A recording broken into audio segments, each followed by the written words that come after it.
Everybody, thanks for coming. My name's Chris Brown. Charles, I've been talking with Levi and Charles about doing a Docker presentation for the West Virginia Computer Club, and so here we are. If we were in person, it'll be a little bit easier, but I'd just like to get a feel for the room to understand how many of y'all have any familiarity at all with what Docker is or have played with it. I know somewhere I have a magic way to ask questions,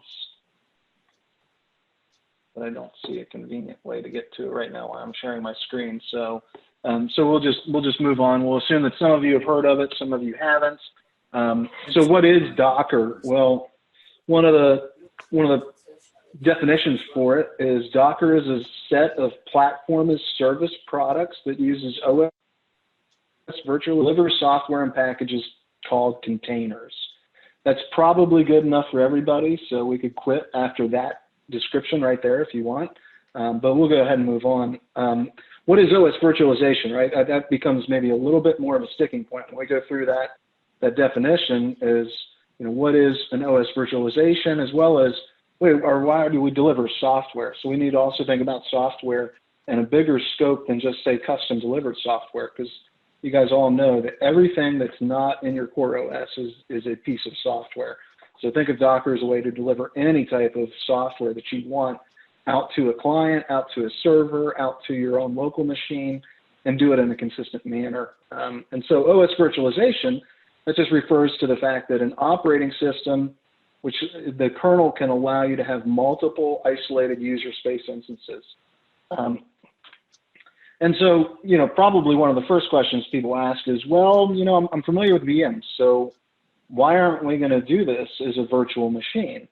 So this gives us a nice overview of the way that the process for a virtual machine is going to be handled. You can see we've got, on the bottom, we've got infrastructure, right? That's our bare metal machines. Then we have a hypervisor layer, so ESXi, the Hyper-V by Microsoft, or any of your other virtualization platforms. And then finally, we have a little slice of that cut up to have our guest OS, and inside of that we install bin and libs, and then we have our app B, and we have that sitting as a VM, right? And then if we look at it from a Docker or containerization perspective, Docker is kind of like the term Xerox. Right? For years, people said, let me go make a Xerox of that. Well, Xerox was the brand that brought the copy machine to the market first, or they were the ones that won the name because that's what people became familiar with. So that's kind of where we are with Docker. It's not that this is something new.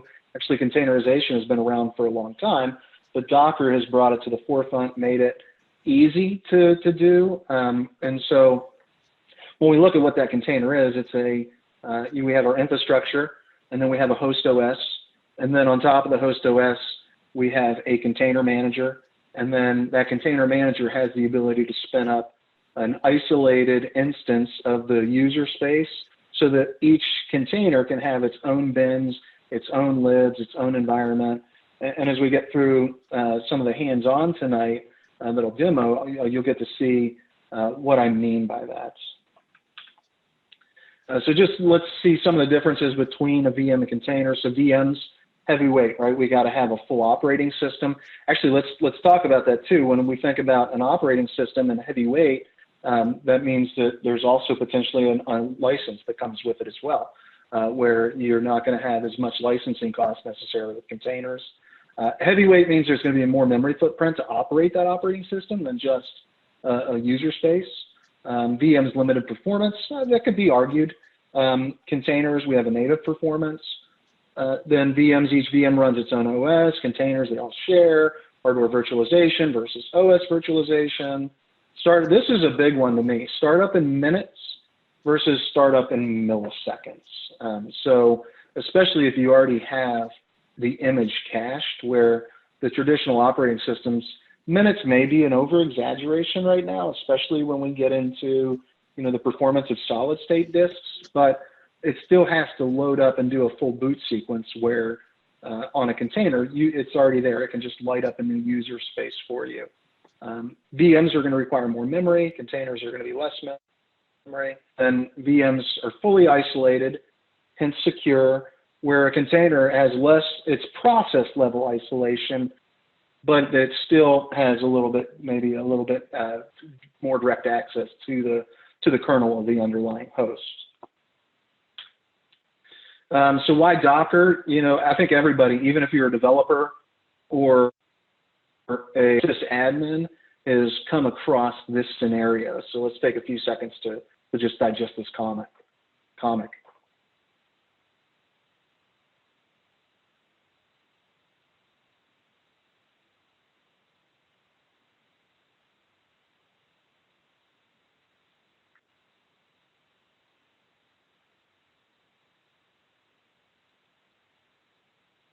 Right, so I don't know if you guys ever follow this comic. I get them in my inbox from time to time. They're pretty funny, but it really speaks to the truth about, well, hey, you know, whatever I was working on, it worked on my machine, and then we deployed it out to test, or we deployed it out to production, and it no longer works. And a lot of that happens because there's going to be things missing. So maybe there's libraries missing. So let's think about, from a developer's perspective, you know, maybe we had some dependencies on specific Linux libraries to be installed. Maybe if it's an application that we're installing, maybe it needs to have the Microsoft.NET framework, a new version of it that has never been installed. Maybe it needs to have some environment variables configured. There's so many things that could potentially go wrong. So it's very easy to get into the situation, well, it works on my machine. And so Docker allows us to take that out of the context of saying, I did it in my machine, because instead of doing it directly on your machine, you're doing it inside of a container. And now that container can be packaged up and redeployed to infrastructure and be able to fire up and operate. So benefits of container: less overhead. Containers, you know, they require less system resources, increased portability. To me, this is big, right? As I work on something locally, and then I want to Google Assistant. make it work in Can I ask what you're calling about? I can scale it very easy, and then the same holds true whenever we promote that up to production. You know, more They can't take the call right now. now And goodbye. have true separation of concerns, where you have, say, an IT team or a development team doing the work over here, and you know, we stood up a WordPress site, but compliance says, well, you need to really have this other team over here deploy your application. That used to be a pretty fine dance, and now you can say, well, let me check my image into my repository, and the DevOps team can pull it down, and oh, great, it worked, because, you know, hey, container. And if it didn't work, let's roll back to an older version of the container. They can be deployed, you know, more rapidly, patch scaled, and really just, you know, better application development processes. So some of the Docker tools that you're going to have to become familiar with as you engage in this is the Docker engine, the Docker machine, some Docker registries, Docker Compose, and Docker Swarm. We're going to talk about most of these tonight. The one that we won't get into at all is Docker Swarm. Swarm, we'll say, is really, even Docker themselves has kind of said, we're giving up. We're going to make Kubernetes our first-class citizen when we deploy. And so this is a container orchestration platform. So how do you spin up, you know, 16/8 hosts for load balancing of a high-performant website? You would use something like Docker Swarm to manage that, rather than having to go into each server and manage it individually. But we won't get into that one tonight. We're also not going to get into Compose. We may talk about it a little bit in depth, or a little bit later, or I'll show you an example. But we're more going to just spend time with Docker engine machines and talk about registries. So what's the Docker engine? Well, this is the heart of it all, right? This is the Dockerd process. There's an API that runs, that can talk to the Docker daemon, and it also provides you your command line interface. If you're not a command line person yet, this is going to be one of those moments in life that you're going to say, okay, I got to learn how to drive a command line. And I think when you get over that hurdle, let's say it may be a painful hurdle, you'll thank yourself a year, 2 years from now that you did it. But everything, for the bulk of it's going to be managed from a command line interface with Docker. So the Docker machine, this is where you're going to do, say, your development work. We're going to install and we're going to run Docker on Mac or Windows. We're going to be able to, you could use it to provision multiple Docker hosts. You can use it to provision Swarm clusters. But for our context tonight, if you were going to set up your machine, you would go install Docker Machine CE and Community Edition, and you would install and run Docker on your Mac or Windows machine. I'm sure there's a few of you out there running Linux, so keep in mind, Docker is really very native to Linux. Microsoft's slowly catching up, but if you're going to go learn Docker today, my advice is spend time on the Linux side, because Windows can be very challenging to get it to work correctly, where it's almost when you move into a Linux container, the world's your oyster. There's so many things that you can do with it. So most of you will be running Docker machine on, or Docker Community Edition on a Mac or Windows machine. I'll show you what that looks like. But a few of you will have the luxury of being able to run Docker natively on your Linux laptop. If you're on a Mac or Windows, what it does is it installs a virtual machine behind the scenes for you, and that's where Docker's actually running. On Windows, it runs on Hyper-V, and you also have the opportunity to say, oh, hey, I want to run Windows containers, but we're going to avoid that exists as a function right now. Okay, so what is a Docker registry? Well, registry is it's a storage and distribution system for named Docker images. And so you can even have different versions of that by adding tags. So if we look over here to the right-hand side, the first one is Docker command, and then it says pull. And well, this is a fictitious registry, or maybe you chose to set up a registry named my-registry that's operating on port 9000 somewhere.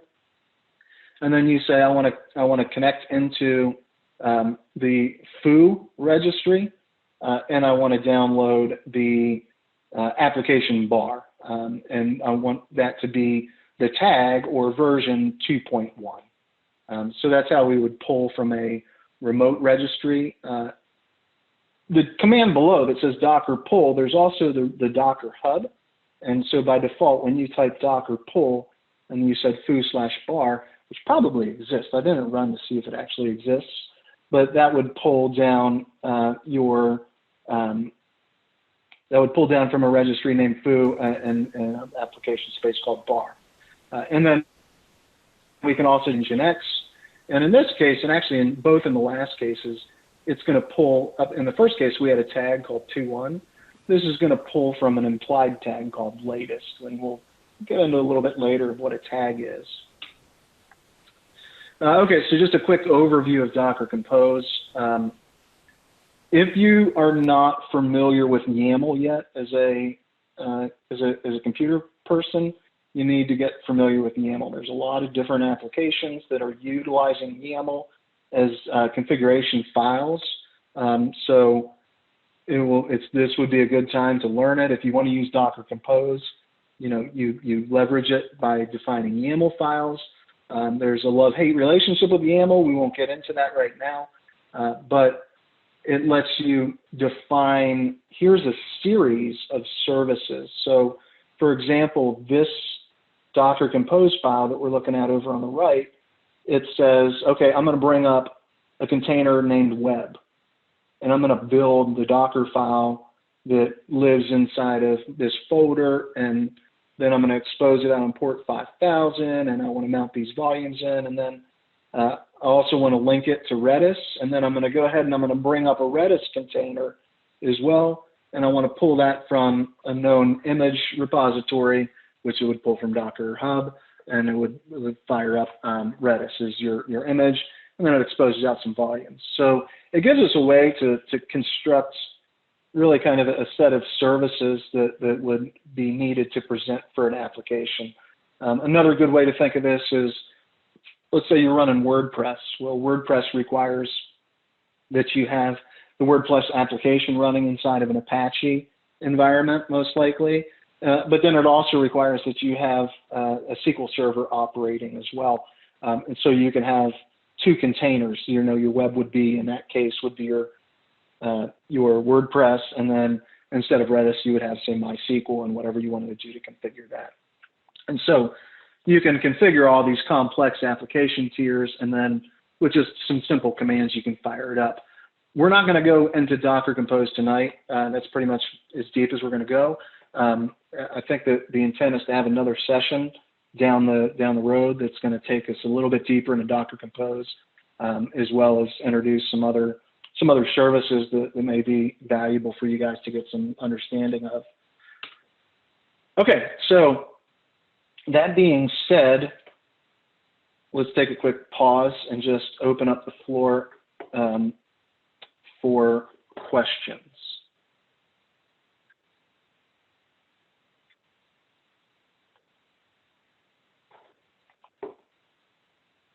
If you don't have a microphone, you can use the chat window to post a question. So if I wanted to, let's say, deploy a .NET application, like a three-tiered architecture on .NET, and I wanted to deploy a web service and then the front end separately, would I still be using that YAML file to build out the services, or to compose actual images for deploying that .NET application? Most likely for development, you would, yes. Okay. For deploying it into, say, some cloud or even internal hosting infrastructure, you may not. For example, Docker Swarm loves the Docker Compose files. I know I work in Azure for deploying stuff. Azure will consume a Docker Compose file. I can't speak well whether AWS or GCP will. I would assume that they could. But I think it's some layer of your development cycle be using a Compose file. Okay. And you can also stand it up manually too if you don't want to do the Compose file as well. So it just really kind of depends on your level of comfort and how you want to separate things. But it's definitely something to pursue or to look into deeper.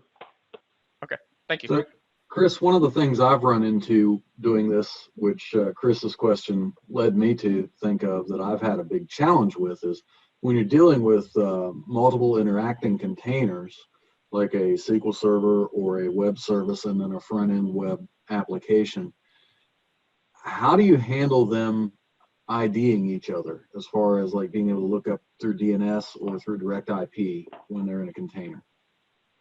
So that's where one of the values of the Docker Compose comes in. This document doesn't illustrate it well, but you can create what's known as named networks. And you can do that outside of a Docker Compose file, but you can create a named network that then those machines can bind to, is one way. So that's DNS.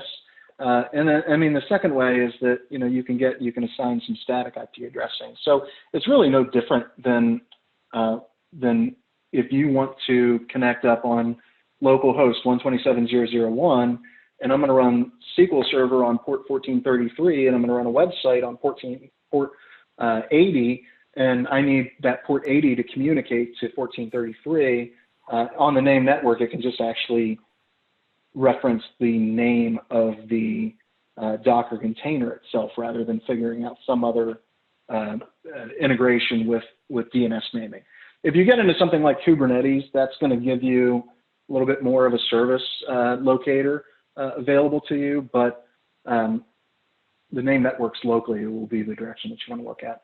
That was the approach I ended up taking, but it was fine for what I was doing, but it occurred to me that it really wasn't terribly scalable because then you couldn't leverage multiple hosts for distributed work.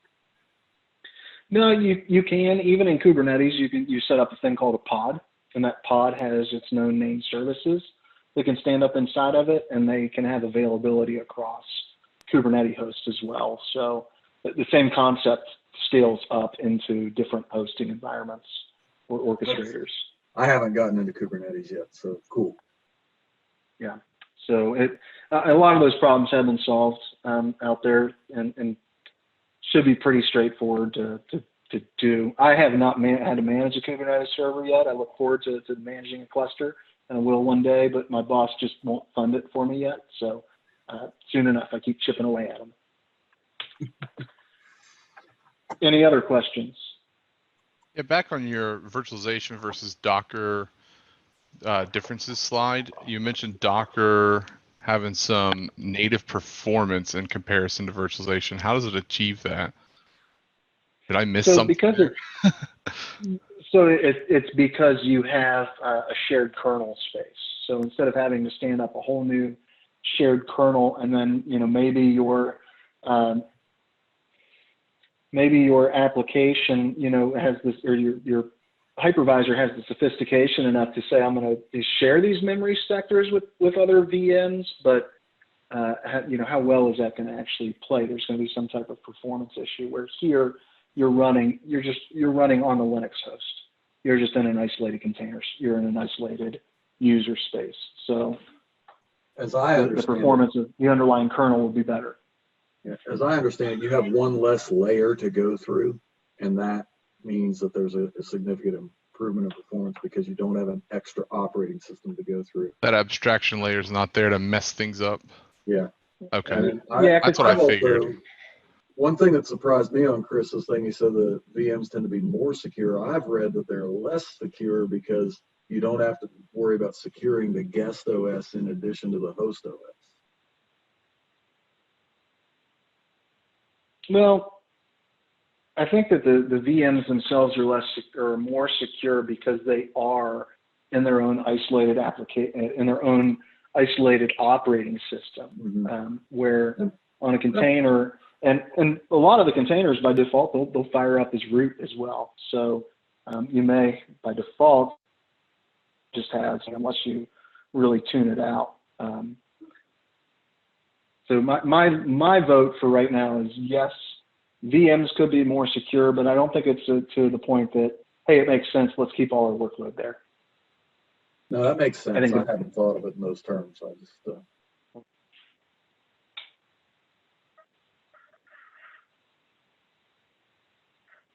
Any other questions? Yeah, I got one real quick. In the compose file, it had, I don't remember what the two subheadings were, but does that actually, web and Redis, does that actually spin up two containers, or is that within the same container? Okay. Yep, that's two containers. That's the container level. That's the name of the container as it would be built out. If we get time, I can go to a live running example of this a little bit later. So if we do have time, remind me, and I can show you a live running example.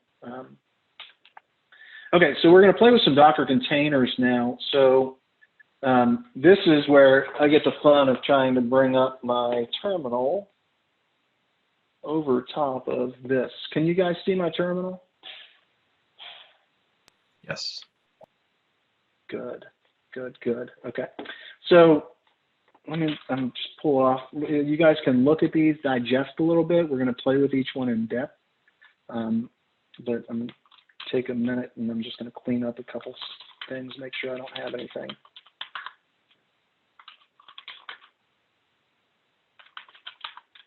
Okay, good. So the first thing that we're going to do is we're just going to, I'm not going to go through the headache of installing Docker here. It's straightforward enough. There's plenty of good tutorials out there. I'll show you, if I can, I will show you what it looks like on my host here. And I am running on a Windows host. And I'm running Windows, just so you know, running Windows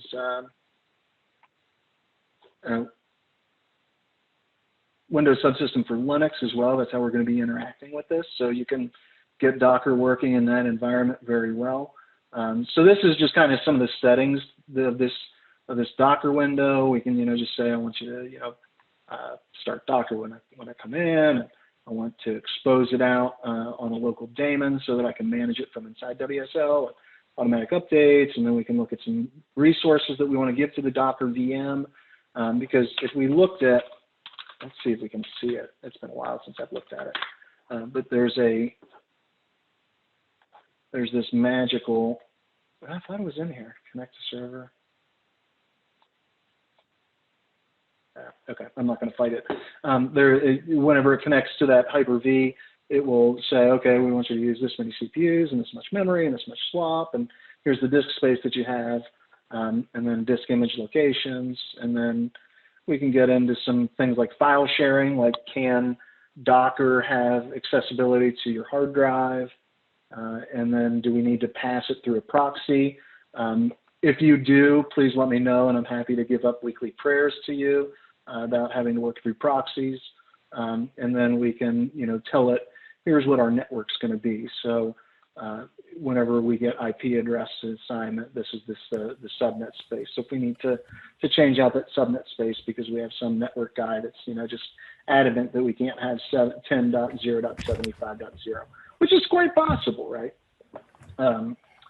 We can look at, turning on some experimental stuff with the Docker engine, and then this new one, they have, I guess I haven't turned this on, some experimental command line features. I've not messed with that. And then they also, if you want to run Kubernetes cluster right here, you can as well. I've yet to say, hey, I need to run that locally. I just run single isolated containers. But so that's kind of the UI of settings around on Docker. Everything else, it just runs down in the sys tray. A little. Chris Nicholson had a question. He wondered, is that where you'd set up Nginx as a proxy? So if you were using Nginx as a proxy, yes, I'm gonna say most people are using Nginx as a reverse proxy. So you wouldn't want to give Docker, this is the reverse proxy.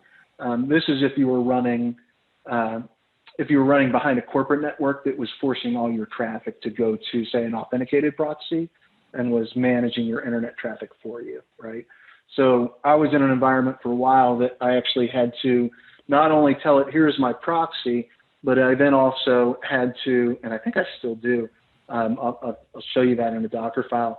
I have to pull down our certs and install them on the Docker container so that it knows how to successfully authenticate or successfully communicate with our proxy, because they also like to sniff our SSL traffic as well. So, so it's that type of proxy, not a reverse proxy like Nginx would do for you.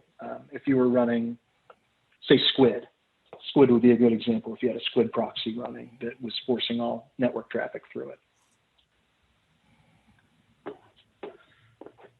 So let's play around with this one. So we're going to pull this Docker image. And so if I say Docker pull Ubuntu, I think hopefully everybody understands what Ubuntu is. It's a very common, well-known Linux distribution. So if I now say Docker images, I can see that I have an Ubuntu image located here on my system now. Its tag, even though I didn't tell it, its tag was latest. If you guys have any familiarity with Ubuntu, you know that they have a long-term support model, 1804, and I guess that one's not there. I don't know the tag for it. I'll have to look it up. But that's how we could pull a tag for a specific instance. We just have to go find out what that is. Typically, I'll pull. I think it's 18.04. That it is. Okay, so now if we look at Docker images, we'll see that we have one of 1804, and then we have latest. Why do we want to be concerned about the tags? Just as a discussion point. When we're running local development and bleeding edge stuff, latest is great because we're going to get the latest builds of everything. We're going to get the latest distributions of it. But when you go to production, for some reason, people get a little antsy about, making those types of changes.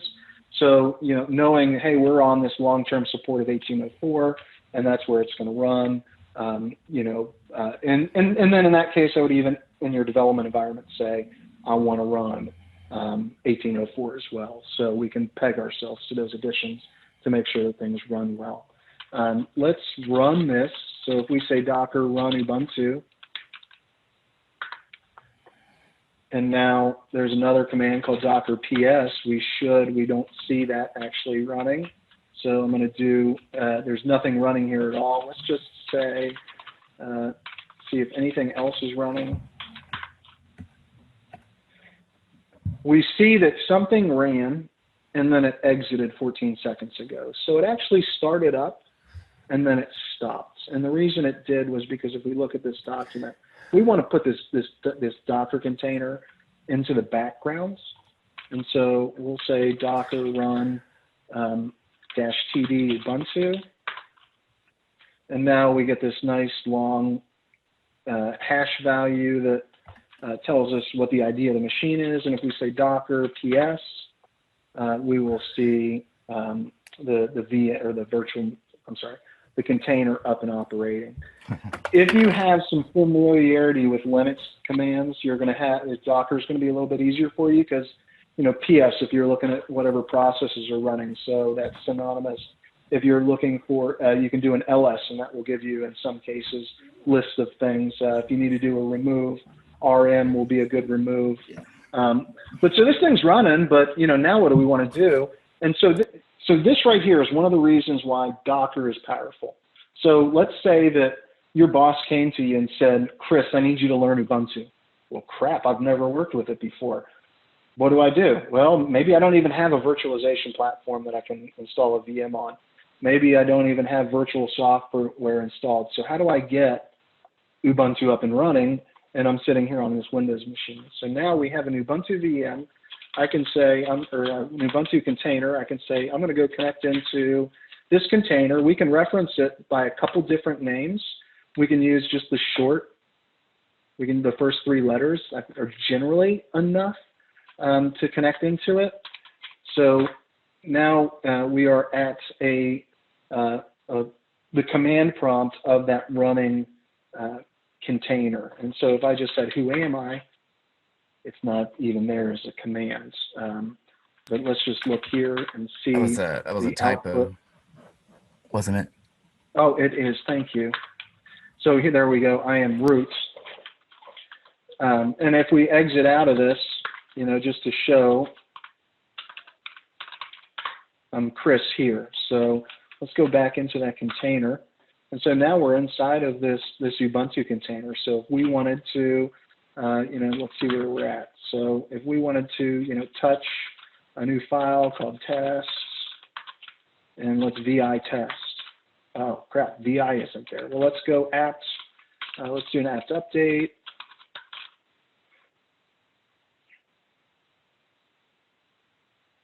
Again, I'm going to tell you, if you're not familiar with Linux yet, that will be one of the hurdles that you have getting used to Docker. I had the fortunate that a company paid me to learn Linux, and so I spent a lot of time learning Linux. And whenever I started messing around with Docker containers, that Linux knowledge became very, very beneficial. I work for Home Depot as a software developer, and they like to work as pairs. So my pair has never had deep dive into Linux. And so when we get into troubleshooting things inside containers, which I'll kind of take you through, that is a challenge here a little bit later. Having Linux knowledge will be great. If So now only let's you go had ahead. a friend a phone call away who could walk you through. I know, right? So, but what was that TV show that, you know, I could.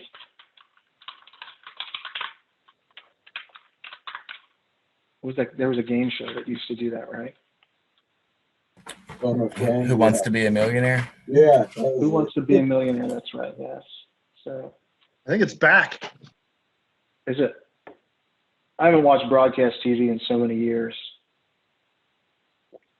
So for those of you that don't have familiarity with Linux, you know, here what we're doing is we're just using the package manager from the command prompt and downloading some applications. In this case, I'm downloading VIM. So now if I wanted to VI that file that I created, and now let's just go ahead and start, you know, let's say hello world.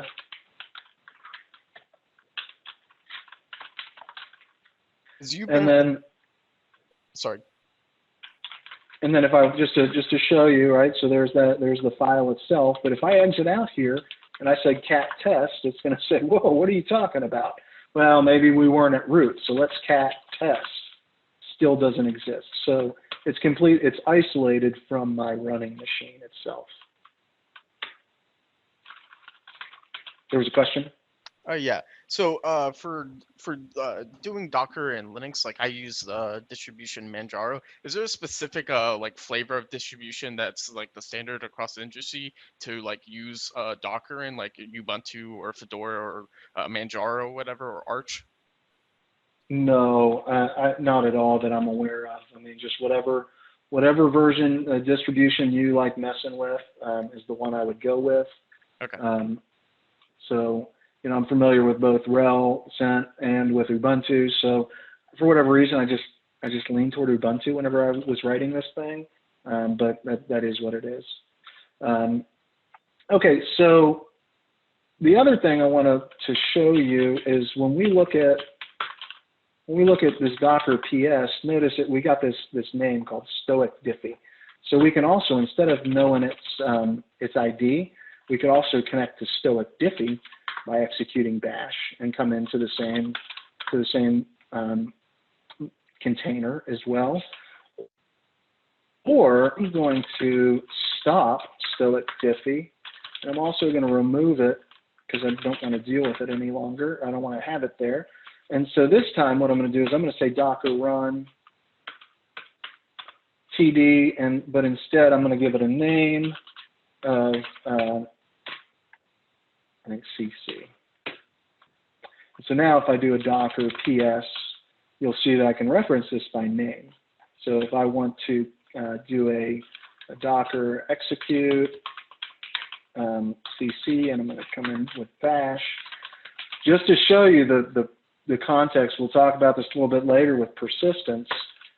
Notice since I stopped that container and I removed it, notice that my test file is no longer there.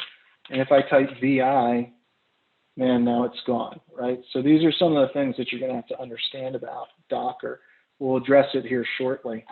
So let's exit this one. And here's a fun one that Charles semi-challenged me to do. I got to bring up a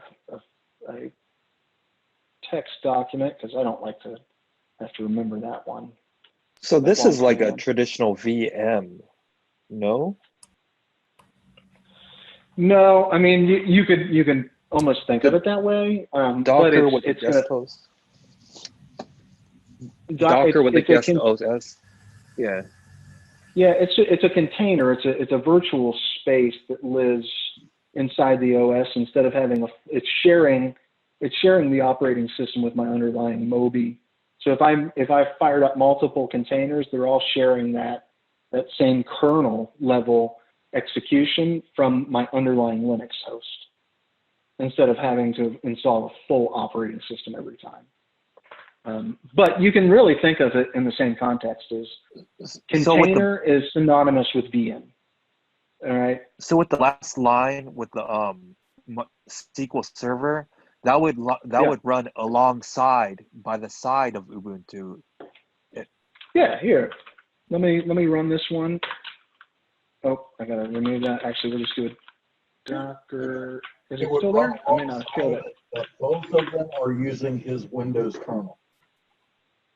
Well, no, they're actually using the Moby kernel because it's a VM because it won't run on Windows. Okay, well, okay. They're both sharing the same kernel instead of running separate kernels. Yeah, you're absolutely right. Okay, so let me install this one. Notice it didn't have this image.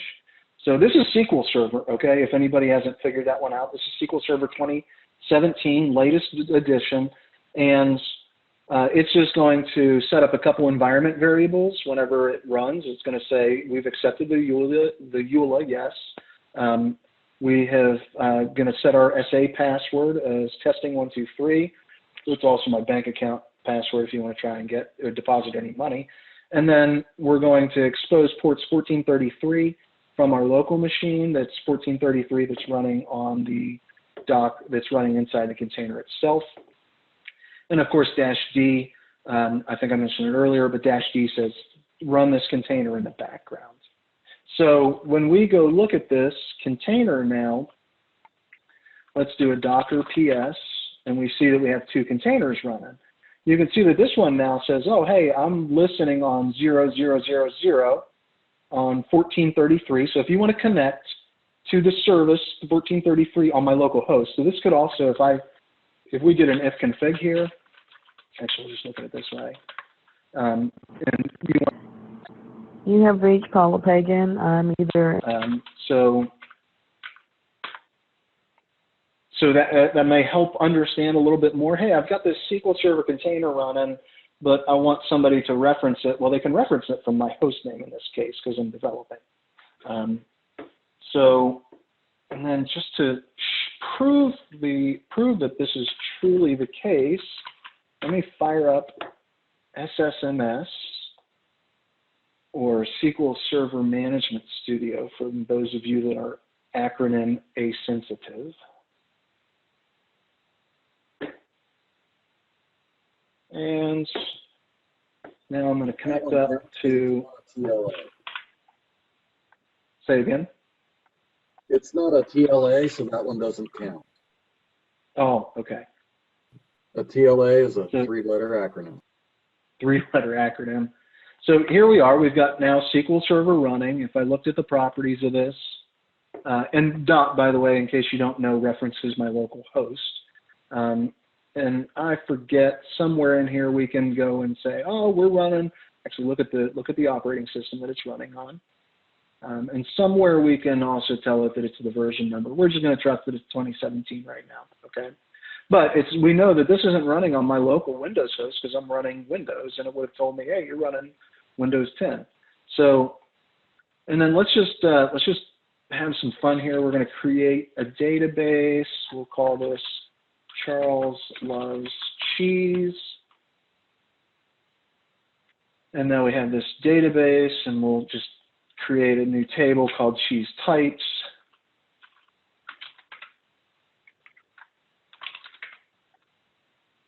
I don't care about the specs of that, so we'll just call this cheese types. And okay, we're all happy, and we've got this database, and we can close this window. Well, let's say we shut down our machine, or we have to restart the Docker process, or we're just going to simulate that here. We're going to say Docker stop suites. Now I'm also going to do something. I'm going to say Docker remove suites.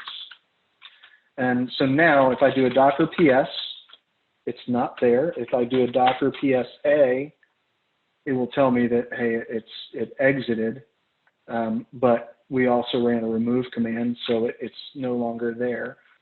So if we wanted to go run this SQL Server again, okay, so one thing I want to point out to you is the last time we did this, it downloaded those images from the web, and it took it a minute to stand up. But now since we have the image cached, you see how fast we just stood up a container running SQL Server. So that is kind of one of the reasons whenever you say, oh, hey, containerization has more performance, is because if that was a VM and we had stopped the VM and started it again, we would have at least had, 5-10 seconds, I would say, in today's modern infrastructure, time for that VM to stand up and run all the way through its post and stand up and hook into the operating system, right? And so if we look, we should see, 14, I guess that's not there. Let's do Docker PS. We see that we also, now it's relaxed more. They misspelled more. And so if we want to now bring open SSMS, I should have shut it because it's going to take it a minute to open.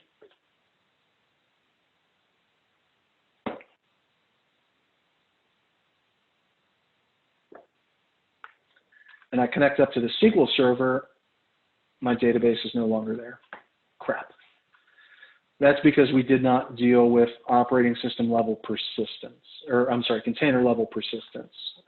So that's one of the things that you then have to start getting an understanding about. So let's look at what that means. So for persistent disks, we can pass in a command called -v, which will mount a volume. In this case, we're going to mount a volume. We're going to assume that SQL data will work, and let's fire this up and see what it does.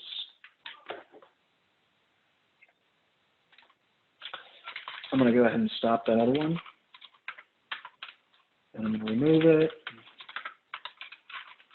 And then let's run this guy. So it doesn't like my pathing. So let's go give it a little bit friendlier pathing.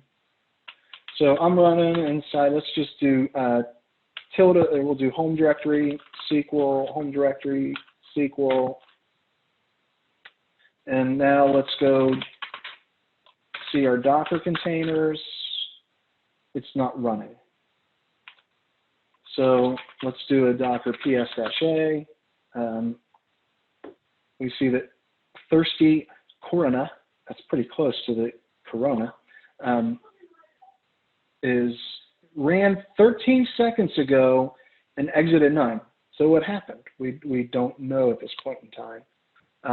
So this is what you're going to get into when you're working with some of these Docker containers. And so there's a few ways that we can kind of troubleshoot through this. If we look here, we can pull the Docker error log. So let me pull that. This is a Docker. The reason I showed you this command is just to give you an idea. You know, we can pull a file off of the Docker container, regardless if it's running, and it just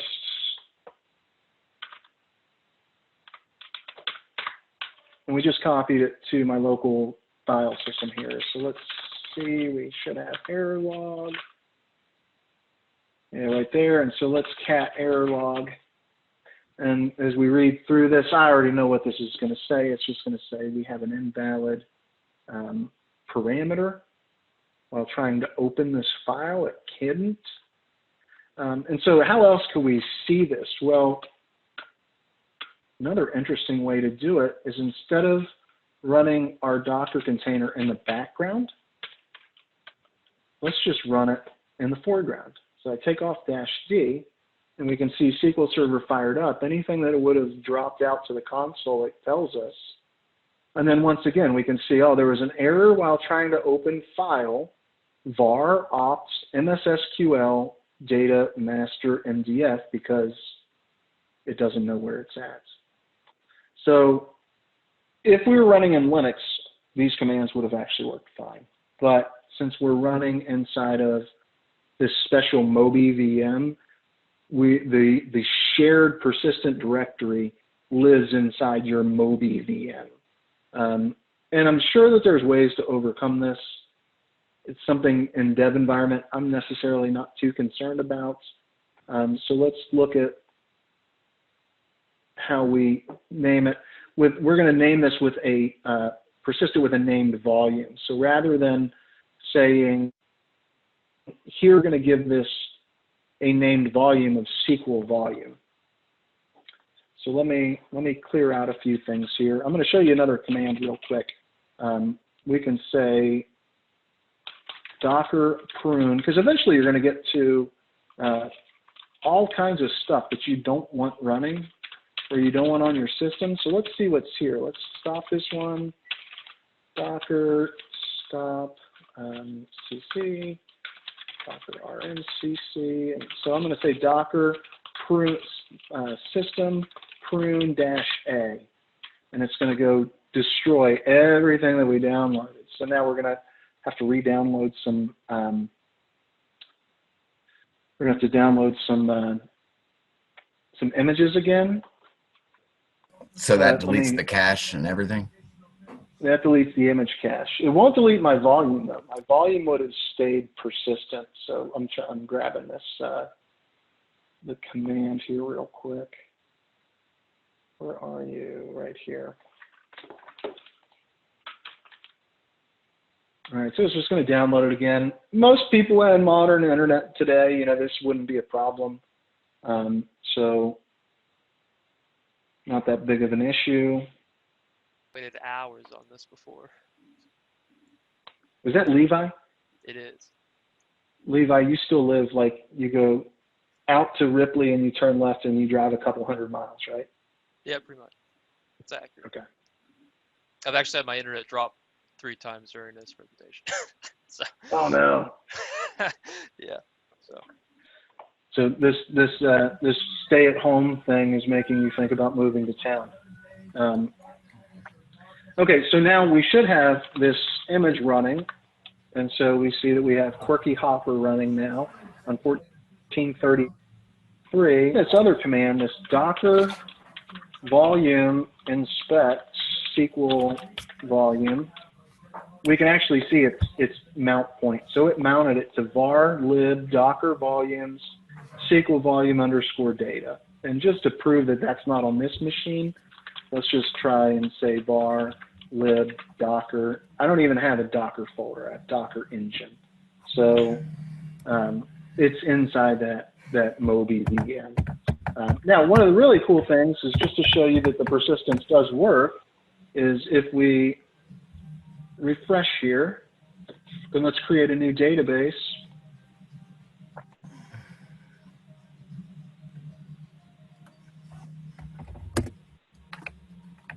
Oh, it picked up. So as I was working through this, it picked up the database that I set up last night, right? So persistent volumes, it doesn't matter if you have that persistent volume on the VM. Somebody probably should mute. I'm not sure who's making a ruckus, but it will persist, even over deleting and removing containers and pulling down new images. So it gives you some interesting flexibility. Think about that for a second. Let's say we want to move from SQL Server 17 to 19. We could pass in the persisted volume to make things work. That may not be a perfect example, but you think about other applications. Maybe we want to stand up the latest Word or the latest whatever it is. We can just bind our persisted volume into a new container as needed and have it expose those files, tear it down, stand back up the other one. So this is where, again, that performance doesn't have to be operational. It can be just ease of use as well. And the fact that we can do dev test work much faster and more smooth than what we could say with a whole bunch of VMs. All right. I don't know what that one was. Let's take, we're at 6. Let's take a couple minutes for questions. Charles, we're still going to 6:30, right? You can go as long as you want. Yeah. Okay. All right. So let's go ahead and take a break. I just spewed a lot of stuff at you, so let's open up for some questions and see where your guys' heads are. Can I see the previous slide for 3 seconds to take a screenshot real quick? Thank you. Yep.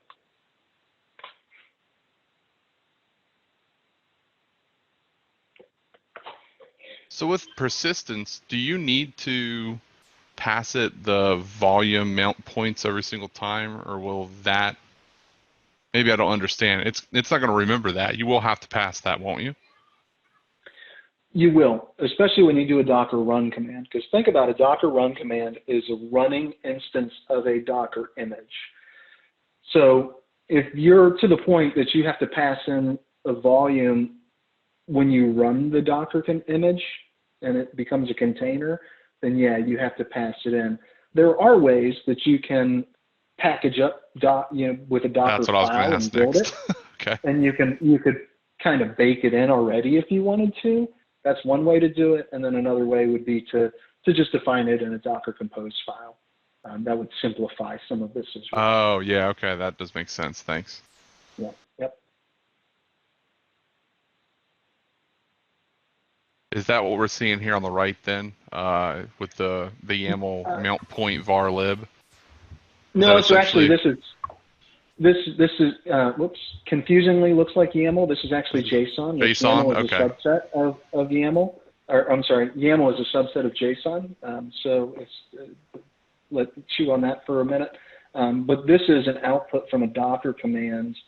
Whenever I said I want to inspect a volume named SQL volume. Oh yeah, I stepped out during that part. I see. Yeah. Cool. Okay, yeah, and then it dumped out the path for that mount for the named volume. So is that volume running within the virtual machine, the Docker virtual machine? It is running inside that Moby virtual machine on my box. If I was running Linux as my native operating system, then it would just be at the native location of varlib Docker volumes. Okay.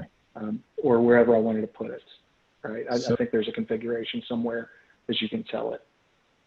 any container has access to that volume then, just as long as you spin it up with that.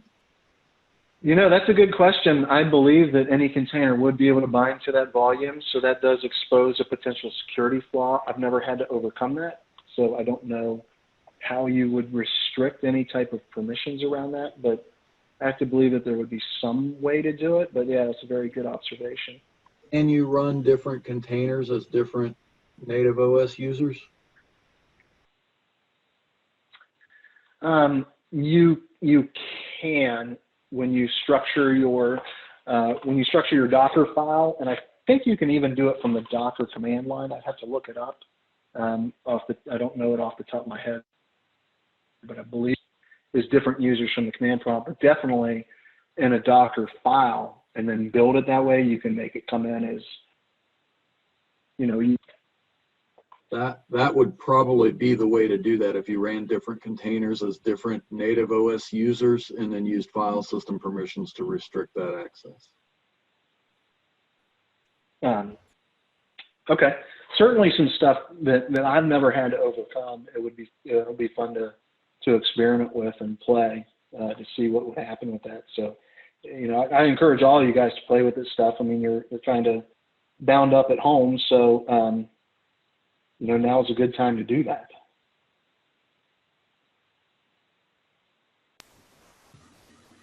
Okay, I'm gonna ask this question from Windows point of view. So if you run these Delta containers on a centralized, let's say, for instance, like Ubuntu, if you run it on Ubuntu, is there a way that if you have multiple containers that you give it as individual OS, then you have many people like running different containers as their own individual OS.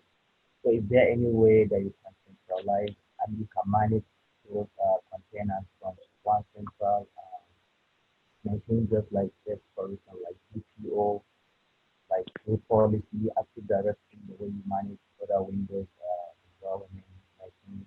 Is there a way you can do it that? So the question was really muffled. I think I got the gist of it. Correct me if I'm wrong. We've been looking at it from a Windows or from an Ubuntu perspective. But what if I wanted to run it and have a container inside of Windows? Is that correct? Yes. Yes, you can. You have to be running on a Windows host. And so inside of Docker on Windows, I'll show you. Oh, it won't show it.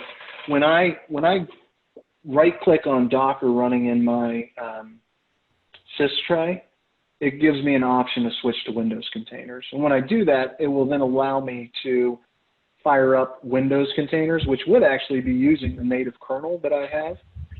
But I choose, in this case, I'm choosing to run Linux containers. Windows is not as fun as working with Linux because you have to match it up to the kernel that's capable of what your client OS is running. And so just some of the reasons why you would want to use a Windows container is maybe you have an application that has to run inside of Windows. From my perspective, at my current job, we have some monolithic ASP.NET applications that won't run on .NET Core. So if we want to migrate those to containers, we'd have to run it as a Windows container. Keep in mind, you're going to pay licensing costs for Windows containers. You're also going to run into some performance problems. They're late to the game. Containerization was never something Microsoft had until Docker came out. Linux has had containerization for as long as I've ever known of it.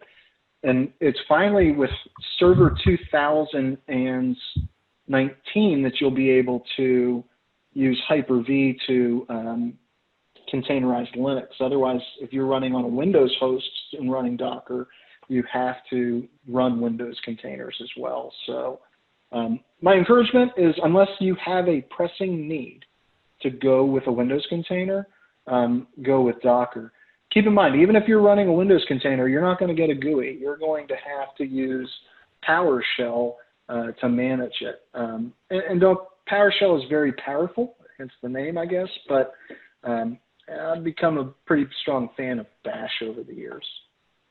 Yeah, when I first tried to do Docker on Windows, it's honestly really terrible. I would not recommend it. You have to use the Docker tool chain, and then that gives you sort of like a terminal in Linux, but you have to use an old network driver to get it to work.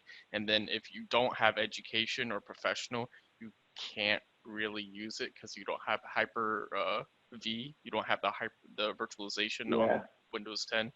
And I had a question. So you said that you're doing a lot of stuff with .NET. So how do you, like, if I'm building an application, right, and I want to also deploy my NuGet packages, how do you handle that with doing that in the container and deploying your service with the NuGet packages so it's available whenever if a client needs to, access that in some way and bring in the package or something like that? I'll show you, and this one's going to be, I was going to say this a little bit later, but since you're hitting the question, I'll show this with you. So this is one of the applications that I'm working on. This is the Docker file for it, and inside, so ignore all this craziness up here, inside the Docker, when we build the application, of course, as you've written any other .NET application, it's going to have your NuGet packages just defined in the project file. Okay. So this .NET restore, and so these are .NET Core commands, but calling .NET restore will do your NuGet package and pull down all your package requirements for it. Okay. So yeah, they've actually made it to the point too, just, for anybody .NET developing, I think I can do this. Our VPN was not happy today. Let me try something real quick, because I just want to show you how integrated they've made it inside of Visual Studio these days. But I have to be on VPN to do that, so let's see. Is this 2019, Chris? This is 2019, yes. 17 has decent integration as well, but I think 19 is better.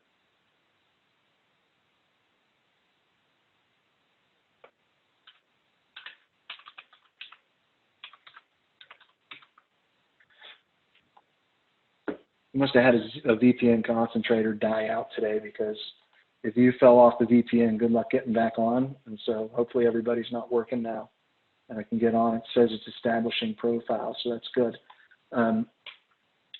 So this Docker container now, if I go, let's just have some fun and put a debug point on program CS. And I can just click this magical button called Docker at the top, and what it's going to do is actually build my Docker file if necessary, and then bind up Docker. Since I dumped my Docker images, you can see it's downloading a whole bunch of new stuff now. So it's probably going to take it a minute to run this Docker file. It takes it a little bit to run because it's an animal, and I can describe it a little bit later. But once this is done executing, I don't know, 2 minutes, so we'll let it do its thing. It will fire up and hook to this .NET application. This is a web API running.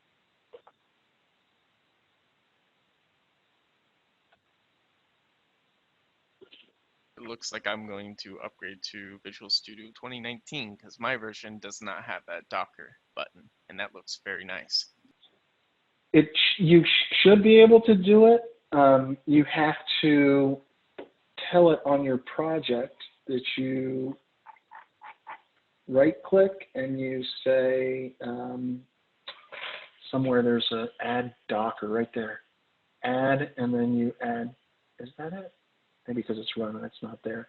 Somewhere you add a Docker support for it, and it will add your Docker file, and it will create your debug hook. So you can do it in 17. Okay. Is this C But Enterprise, Chris? I don't know. This is whatever Home Depot pays for. I think this is professional. Why can't I move you out of the way? Okay. There you are. So that might be a professional-only feature, Chris Nicholson. I'm not sure. Yeah. That's possible. This is pro, so good points. Okay. That would be. I bet Google would answer that question for us pretty quickly if we looked it up. Is it done yet? No. So I'll show you too. Once this is done, right? This since I blew away my entire cache, it's now having to rebuild everything. But normally this would just have, spun up in a heartbeat. Until you start messing with the Docker file, and then once you start messing with the Docker file, it can get a little bit more complex. And of course, it does a code compilation inside of the Docker container. So if you have a really large application, which may not be the best thing to put into its own individual Docker container at that point. So now it's up running. This is different. I don't think this is in 17. But so now, inside that Docker container, we just hooked to a debug point that fired up in the main instance of our application. So they make it pretty painless to do Visual .NET development, .NET Core development, I should say, specifically in a Docker container. They had to, they were caught with their behind the times whenever Docker hit. It just was not something that they were ready for. So, okay, let's start digging into the Docker file a little bit. So what is the Docker file? Well, it can help us build images automatically, and we'll just give it a set of instructions. So it's a text document. So it's really, really handy to deploy around to different people and specifically to put into source code repositories. Even if you're not a developer, you need to know Git. You need to learn Git if you're a system admin today, because so much of this system configuration is defined in things like YAML files and Docker files and whatever configuration you're working on. And man, the first time you lose half your day because you didn't have something uploaded to Git or your computer crashed or whatever it is, you learn Git. Okay, so Docker build, it builds users can automate the build that executes several command lines. This is an example. We already kind of looked at one, but this is just a little bit neater one that we'll look at. So it's coming off of an image called node carbon, and then it sets up a working directory for us. It then copies off anything that lives in a package directory, and then runs node package manager and installs stuff, and then it copies our source inside the Docker and then exposes 8080 and then runs npm. So some of the Docker file commands from is going to be, hey, here's the base image. Right now we've been saying Docker run Ubuntu from Ubuntu, and so there's some symmetry there. It will also say run, and so I'm going to kind of take you through some simple setup of a Docker container and why we need to use run and commands. We're going to fake a little environment variable just to show it to you, and then you've already kind of seen expose as far as exposing out ports and volume, and there's more. This is just a scratch on the surface, but the Docker has some really good documentation on it. So a Docker image is a series of layers. We've seen that as we've pulled down Docker containers. We've seen that it will pull down various layers, all right? And so the image itself is composed of multiples of these layers, not a single monolithic thing. What you need to understand, though, is that the more frequent your layer is going to change, so maybe that's your source code, or it's a configuration file, or it's pictures of me eating cheese. You're going to start with your base image, and then as you get further away from the base image, that's where the frequency of updates should be. So the most consistent things should live in the earlier layers. And that's just going to allow that whenever you build your Docker file, that it builds faster and it takes advantage of caching processes. This kind of gives a nice example, so I'm just going to we'll leave this on this image over here on the right-hand side because it gives you a little bit of a visual. Okay, so we've got our kernel, and then we've got our base image of Debian here on the blue, or we can do BusyBox here in the orange. And then this is just a writable container, and then here they're saying, let's add Emacs, and let's add Apache container. So what we're going to do is we're going to play with one, and so we're going to create this Docker file, and we're going to use Ubuntu latest as base. We're going to say from base is final, and hello? Visual VS Code here, and so we're just going to close that out for now. Hello? Docker file. Hi. Better copy of this so that I don't have to copy and paste out of that other document. Where are you? There you are. So we're going to say from Ubuntu, latest is base, and then we're going to say from base, and we're going to expose it as final, and then our entry point here is going to be bash. So let's go ahead and run this. So if we build this, so everything in blue is going to be our Docker file, or I'm sorry, in gray is our Docker file, blues are our commands. And so we're going to say docker build.t. We're going to tag it with the repository of wvup / Ubuntu latest. Sorry. So now it's pulling down Ubuntu. Latest is our base, and then it actually is then saying from base, and it creates our entry point. So you can see that there was multiple steps here. Hold on one second. My programming pair is pinging me. I'm just going to tell them I'm doing a presentation.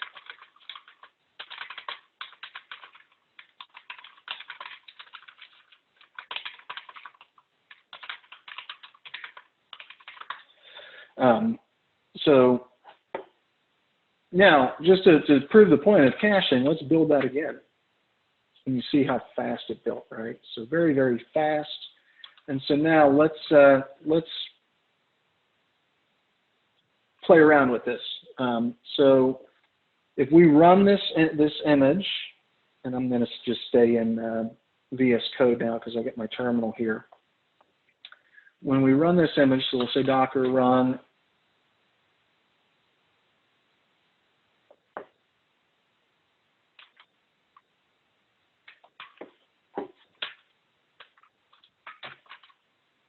And if we do a docker ps, you'll see that we have a container. Let me kill some of this other stuff so it's a little cleaner. Image, docker stop A51, docker, oops.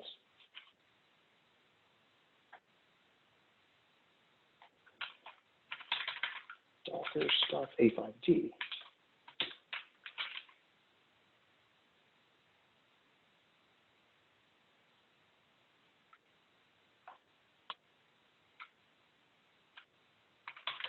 Docker stop 95C.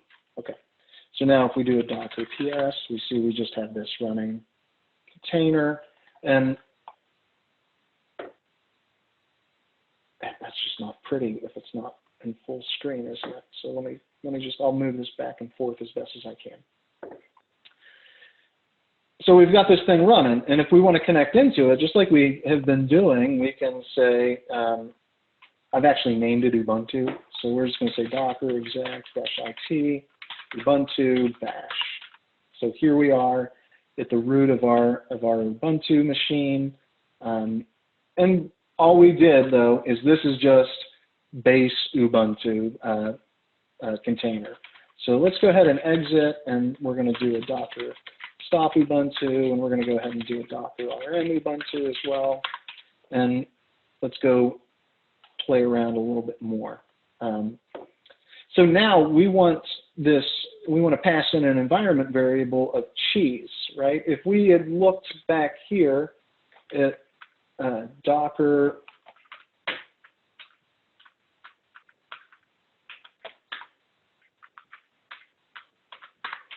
and I just look at the environment variables here, let's just grep cheese, which wouldn't that be great if you just walk up to your fridge and say grep cheese and it pulls it out for you. You can see that there's nothing there. So let's stop our containers. For that you need sudo cheese. Oh, okay. I'll try that next time. So I think that would be the great IoT fridge, is if it just knew what cheese you wanted and opened up the door and presented it to you. But so now let's take. Well done. Okay.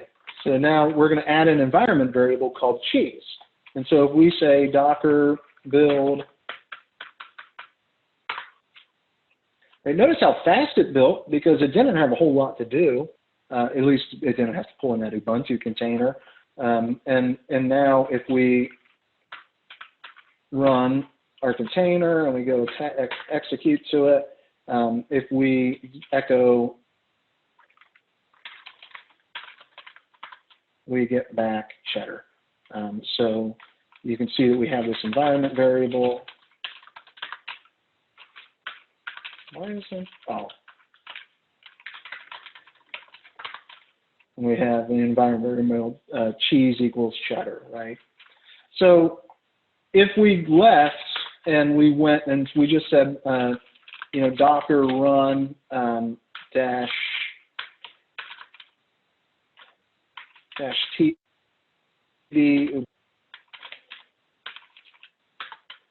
and then now let's see, we've got a Docker PS. So let's go attach to that guy. So we'll attach in to pensive Pietras, and we environment and we grep cheese. Not there. Even though they both come from the base of Ubuntu, because we made our own Docker image that now has added the environment variable cheese. So that's where you get that user space separation of the container. So now it gets its own environment variables, its own lib, its own utilities. They all play differently there. Docker stop pensive. Okay. So now let's add in a Python file. You know, I'm not asking you guys to be Python experts, nor do I claim to be, but we've just got a simple Python script here that says, hello, WVU Computer Club, and it's just going to execute in the environment for Python. So let's now move this file over to a directory called app. So that's what this is going to do, is it's going to say, let's copy app star, and we're just going to copy it to dot. So you see that we have app here, and the folder that we're working in, the context is called app, and that's where our Docker file lives. So if we now add this into our Docker file, and we build it,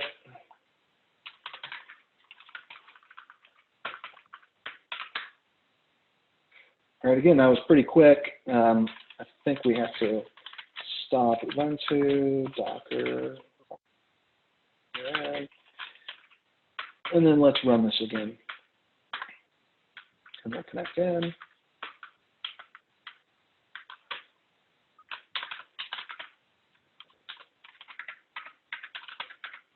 What? Did I stop the wrong one? I did. Sorry. Docker stop amazing. Docker RM amazing. Docker build that. Docker run there. Nope.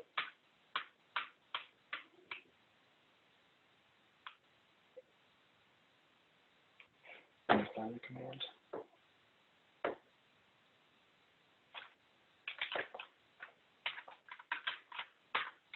Okay, so now if we attach to that guy,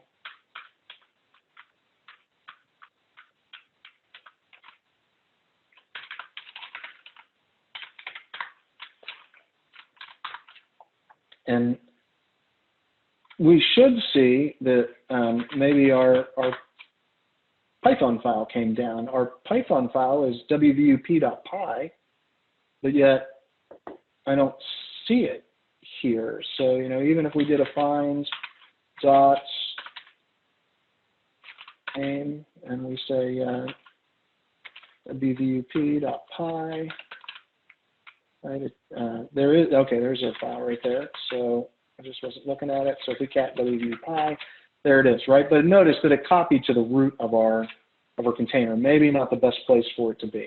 So let's exit out, but let's copy it into a folder called app. So in order to do that, we're going to have to make a directory.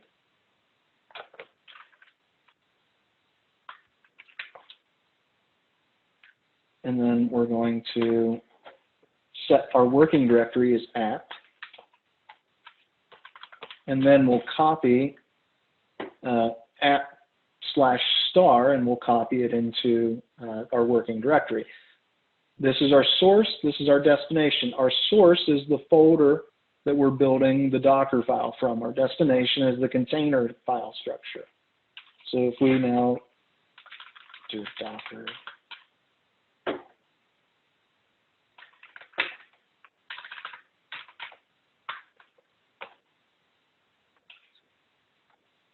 and let's build this guy again.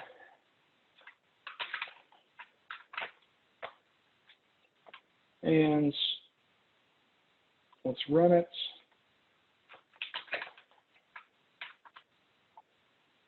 And we'll execute that guy. So now, if we look at our folder structure, notice where our working directory is. Because we left the state of the container as our working directory was /app. And so let's just move up to root and let's look at where we're at. We no longer have that Python file at the root directory. We have it inside this app directory. So great, we have this file now. Let's try to run it. So let's say Python /app wvup.py. Crap, Python's not there. So this is where understanding Linux comes into play. You know, if you were working inside of a Linux machine itself, you would just simply do the following, and run an apt update.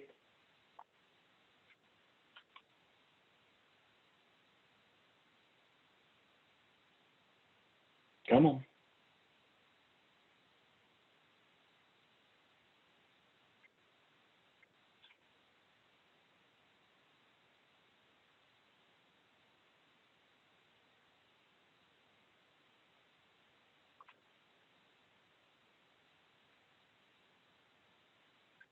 Great, and now we'll do an apt install Python.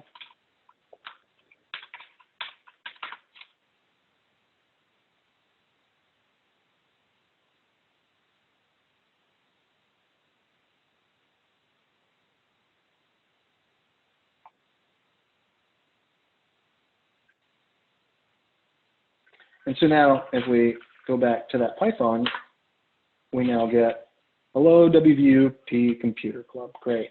So let's look at app, right? Because everybody had that as an executable. So that's awesome. So, but how do we get that baked into our container? Well, it's pretty straightforward. We're just going to say at the beginning of this, we're going to go up here and we're going to set this command to say run apt update and apt install the same way that we just ran it by hand. So that's kind of the benefit of being able to connect into the container is you can run those commands, you can play with it, you see what works, get it working, and then go back to your Docker file and actually put those commands in so that they're there. So now if we build our Docker file, notice what it's doing now. It's running that apt update for us. So we're going to have to sit here and patiently wait on it to run the apt update and then install Python. And now, most likely you would have put this early on. You would have known you're on the Python app, so you would have already had it baked in. You may have even used Python. There's a container already set up for using Python. So you may have already leveraged that. But we put this up at the top of the layers because we want it to be cached, and it's not going to change, right? Until we go and we say use a different version of Python, it will stay consistent. And so the next time we go build this, unless I completely dump my cache, the next time we go build this, it will be cached up, right? So it'll make life a lot easier. And so now let's go stop these containers, and then let's start it again.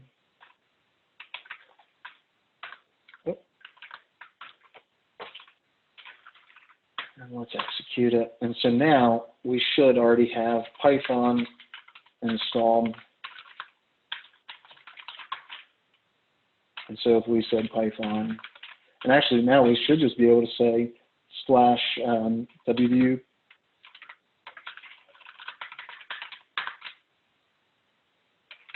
We have to tell it this for now. Right now we have that. If we did a chmod, and I forget the instructions on it, I think we'll have to do chmod +x /apps star. We can then do /wvup. Right, so that would be another command that we could go add in to our Docker file. Is we could just say, okay, after we've copied it over, let's make that everything in that directory executable. And so let's exit out. Let's go build our file again.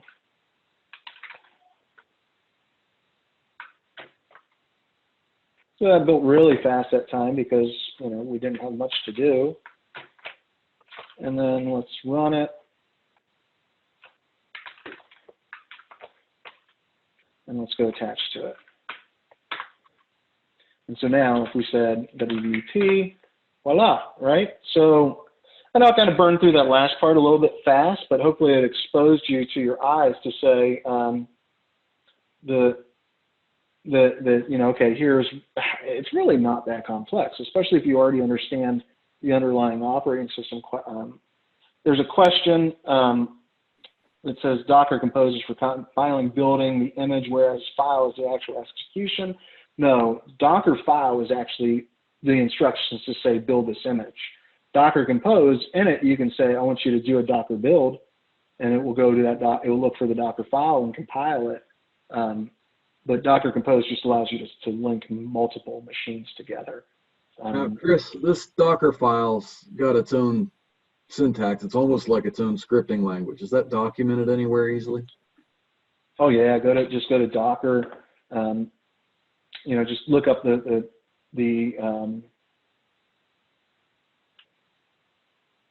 me see here.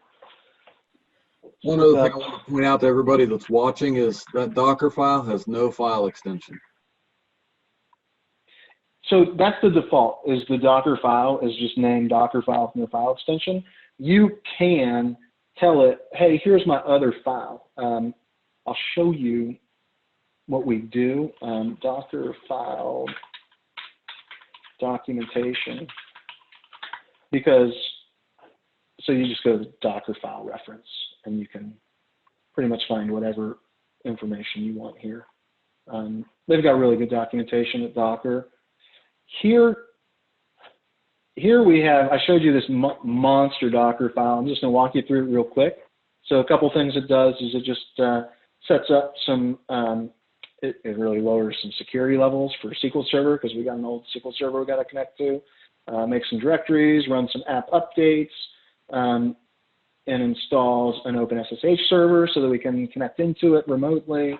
And then we move some certs over. We run an update certs command, set up some stuff for New Relic monitoring, and then we set up some environment variables for Java. We download and install Java.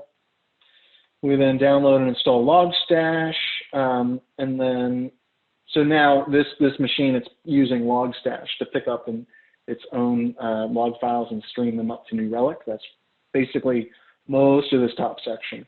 And then this is just the Docker build, or the application build itself. And then we extract that out as a publish and then put that in a final and let that run. So that's just to build our Docker file. But then we also use, oh, no, I guess I don't have, sorry. I thought I had a different production Docker file. I'm using Jenkins. So I've got a Jenkins file and a Jenkins prod file. Again, Jenkins, you know, it says, hey, Jenkins, and but you can also tell it to point for prod. Anyways, you can, if you want, tell it, hey, here's my file name, but by default, it will look for Docker file.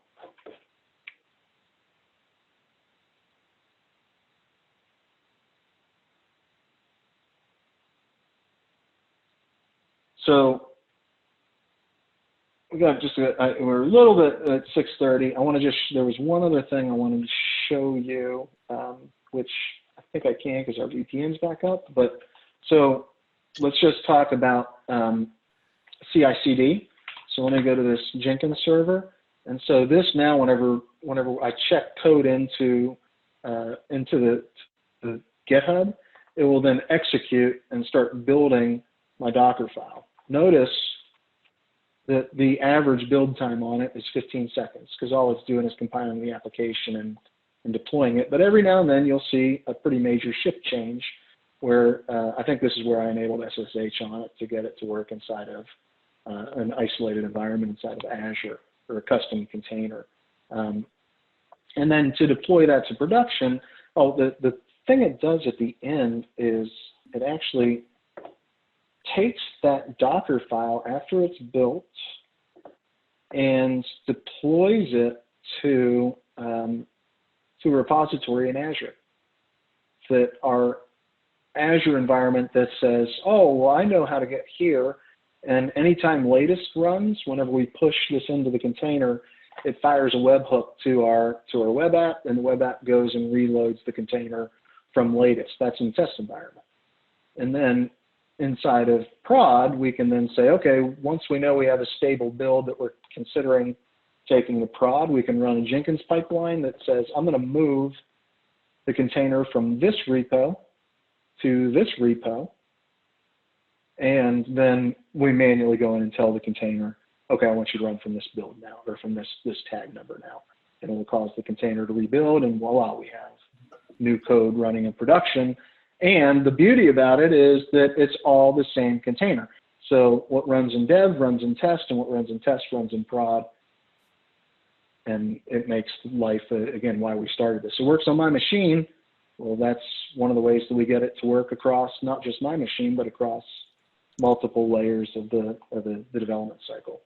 Are you using a Jenkins plugin, or are you using Jenkins to run shell commands? This is using Jenkins to run shell commands. I know there's a plugin. We have to use ephemeral servers at Home Depot, and so they destroy them every 2 months. So I've written a series of Python scripts that automate the extraction of my Jenkins server and pushes it to a new one every 2 months. So the less an extension or plugins that I install in Jenkins, the easier it is on me right now. So I just go out to shell commands.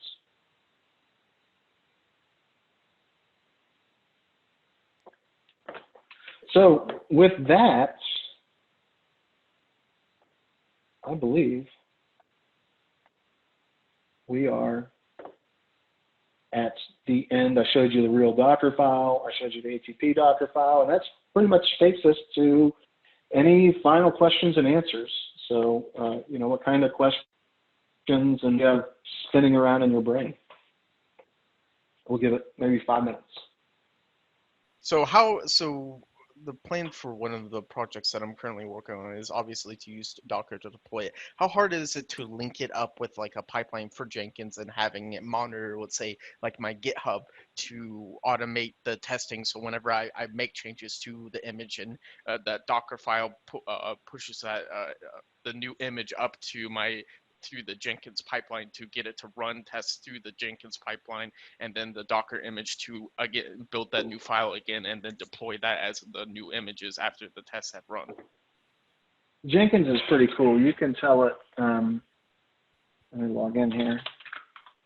You can tell Jenkins to monitor a source code repository, and so I've got a trigger that whenever I check in the source and GitHub, this Jenkins server, which will then invoke this pipeline to run. And when the pipeline runs, it says, let me go to this repository and download the repo, the latest version of it, and then I want you to execute this Jenkins file. So the Jenkins job itself is pretty lightweight, and then you just store the Jenkins file itself in your source code. So this is our Jenkins build file. So it just does the same thing. It says pull the code.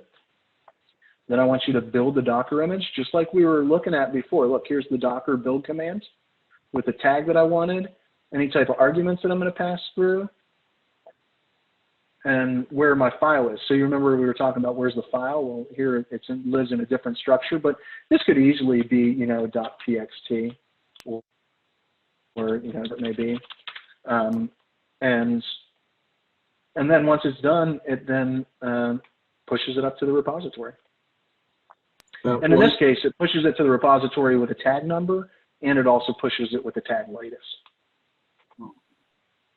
One thing I want to point out real quick, Chris, is I've ran into two cases with this that are a little different. Now, like with GitHub, it has what are called web hooks, where when you check into GitHub, it will then go fire a task where it'll call another web service, and Jenkins will listen for that. And so that's what a webhook is GitHub will go tell Jenkins, hey, I've got a new version, and that triggers the build. That will not run if Jenkins is behind a NAT router, because the webhook can't get through the NAT router unless you put a weird static rule. So if you're behind a router, if you're behind a NAT router, the other way you can set this up is to have Jenkins pull the GitHub repo periodically. So you can say, pull it every 15 minutes and just see. And that way, the webhook won't run on the GitHub side, so it won't be instantaneous. But every 15 minutes or whatever you choose to set it up for, it'll go and ask GitHub, what's your latest version? And if it's different than the last time, it'll download and build. Yeah, here's build periodically. And so it's just like setting up a cron task. You can set it up with a you know, build every 5 minutes, build every 10 minutes.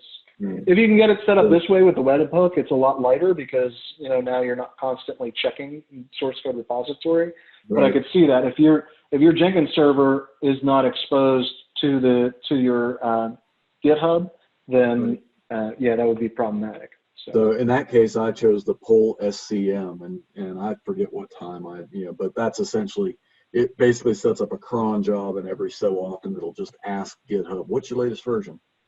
But the webhook is the best approach. Yeah. Good point. Yeah, so pretty straightforward. Like if you've never worked with Jenkins, yeah, it's going to take you a little bit of time to spin up and understand Jenkins. But again, that's the beauty of containerization. Go download a Jenkins container and install it, right? You've never played with Jenkins? Oh man, how do we even install it? Well, we just go say Docker run right here, and we can go have a Jenkins server running on our local box. So yes, I will agree you can do that in VMs, but it's nowhere as cool or as easy as you can with containerization. They wanted to, like with some of the via some of the images from VMware, you know, they had those appliances, but it certainly did not take off as did containerization.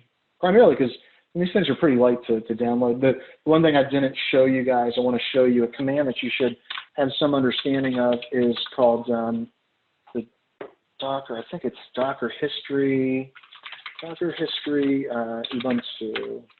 So this will tell me what's been going on with the image and the size impact that it may have. So I'll show you a big A. So let me do Docker images -A, and let's go look at this guy. Where are you? This guy. So let's do a Docker history.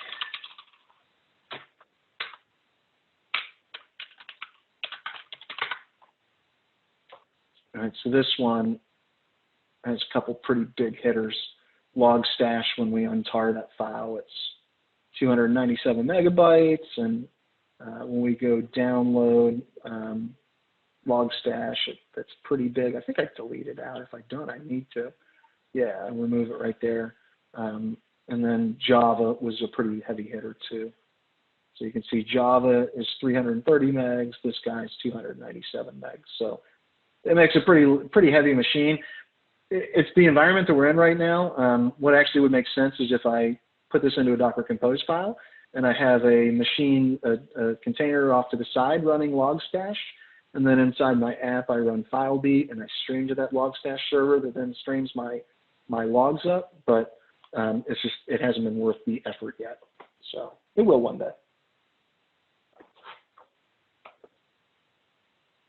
Actually, that sounds like a good task for tomorrow.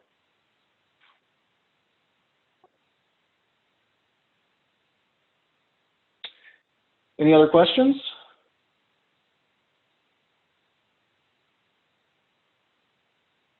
I think I'm good. That was a lot. Yeah. Yeah, it will definitely be fun. You know, I think it's one of those things that once you start getting into it, again, if you've never worked with Linux, it's going to be a little bit more pain.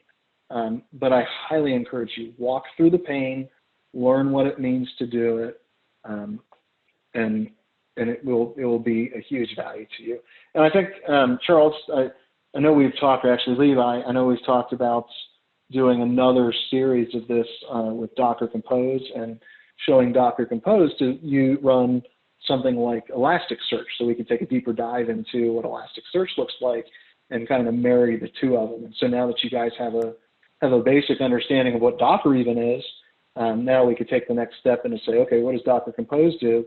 And hey, let's go do a real world example of standing up an Elasticsearch cluster and playing around with it. Yeah, I thought that was tomorrow's meeting. Well, I need a little bit more time to prepare. I could do it, but it wouldn't be as polished, Charles. I don't mind shooting from the hip on occasion. Yeah, I think that would be a very valuable one, and if you are willing to do it, I for one, greatly appreciate the time and effort you put into this. This is a lot of information, but very, very well put together, and appreciate it. Yeah, and absolutely. You guys are more than welcome. You know, if you have any questions, you know, after the fact, feel free to forward them to Levi and Charles. They both know how to contact me. If you already know how to contact me, feel free to reach out directly, and I'm happy to help however I can.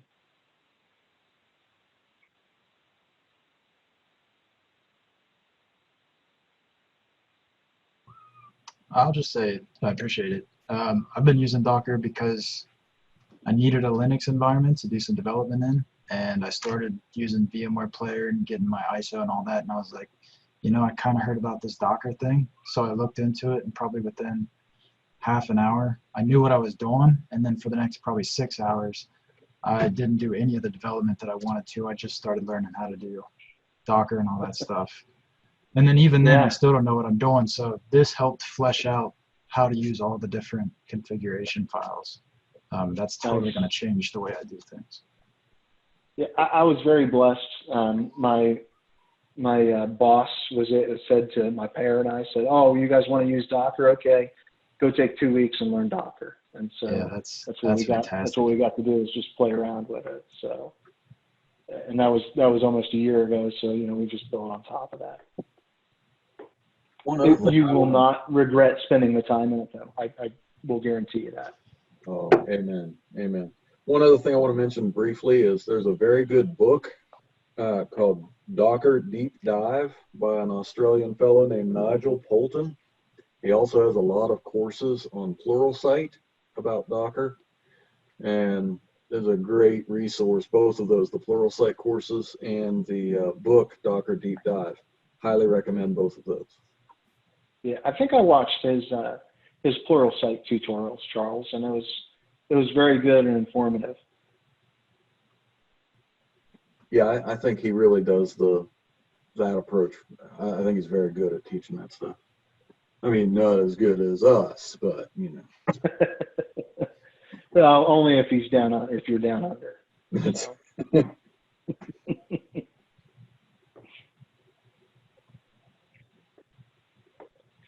All right, well, guys, if there's no more questions and gals, again, feel free to reach out to Charles or Levi if you have a question pressing afterwards, and I'll talk to you all soon. Thanks again, Chris. Thanks a lot. Appreciate it. Thank you, Chris. Greatly appreciate it. Absolutely, guys. All right, everybody. I think the recording stops after everybody is logged out, so we'll be good from there. I'm clicking end meeting. Sounds good.